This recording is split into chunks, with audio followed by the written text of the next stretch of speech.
Well, it's the beginning of February, so that means it's time to look back at the movies I've seen in January so far and tell you which ones are the best and worst. There are still some lesser known movies and some smaller movies that I haven't seen yet from January, but I have seen all the ones that had a major US release date, plus some of the smaller ones.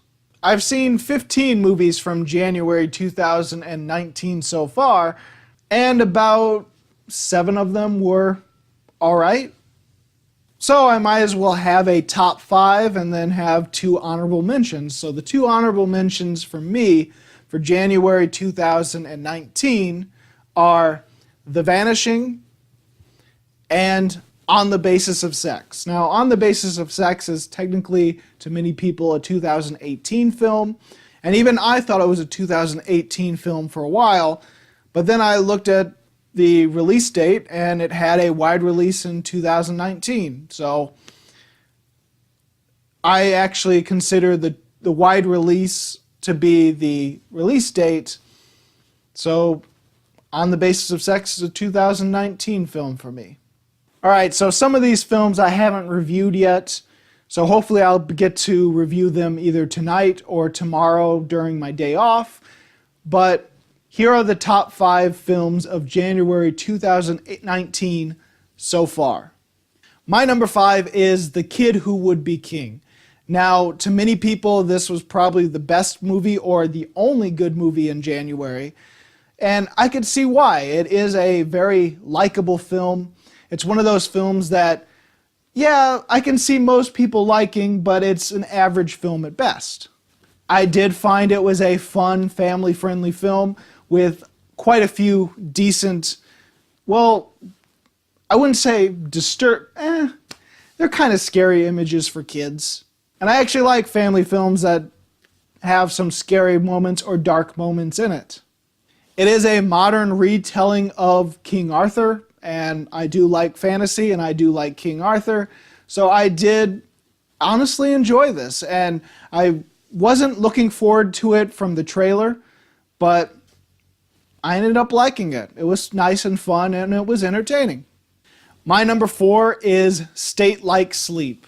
Now, this was quite the interesting movie. It ultimately got a 3.5 star for me. To be honest, everything in my top 5 of January is pretty much a 3 or a 3.5.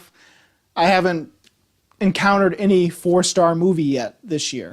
Now, this is one that I have reviewed, so you could go to my movie review for this, but I did find the acting from the lead actors actually really good.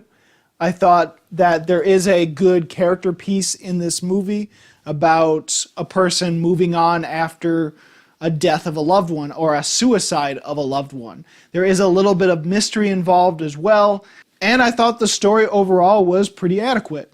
The cinematography was good as well. Alright, my number 3 is probably a little controversial. My number 3 is Glass. Now, I haven't reviewed this movie yet, so I will review it eventually, and I do have a lot of mixed feelings for this movie. That's why it's probably going to get around a 3.5 star. I do feel that it is worse than both Split and Unbreakable, which I do highly enjoy both of those films. This one is lesser of the 3. And I also didn't quite like the ending / twist of the movie. It feels a little forced, and the dialogue was also pretty bad, but overall, it has some really great moments in this movie, and that was enough to overcome a lot of the bad, at least for me. My number 2 is The Upside. Now, I know this is a remake of a French film.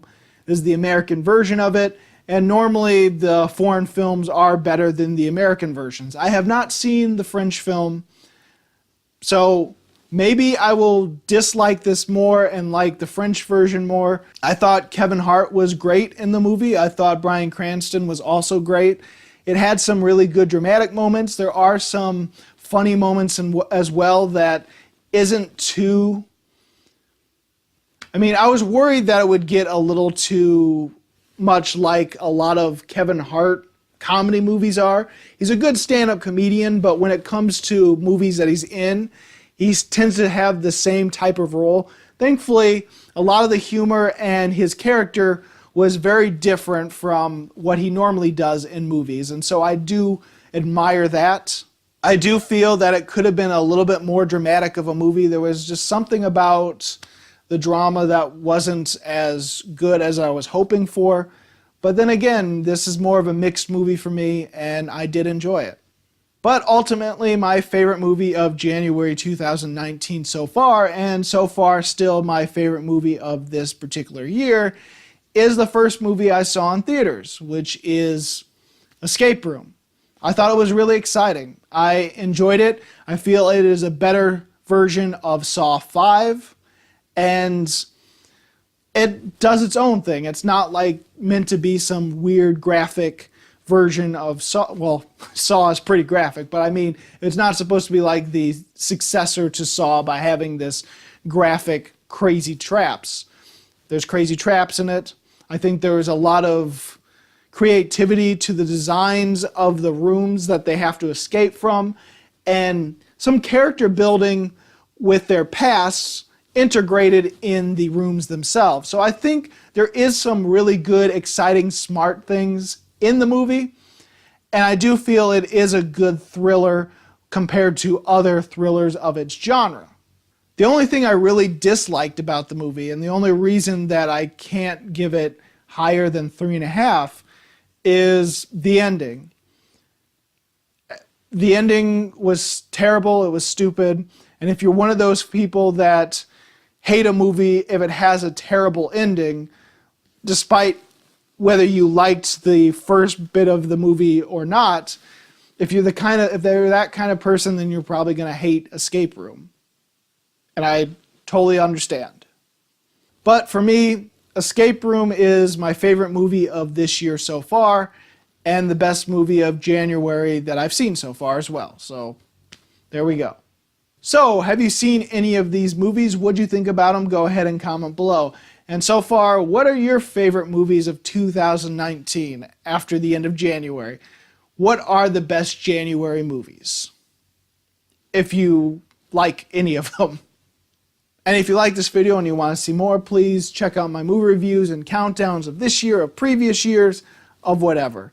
As always, this is Bruce Gifford, and this was Just My Opinion.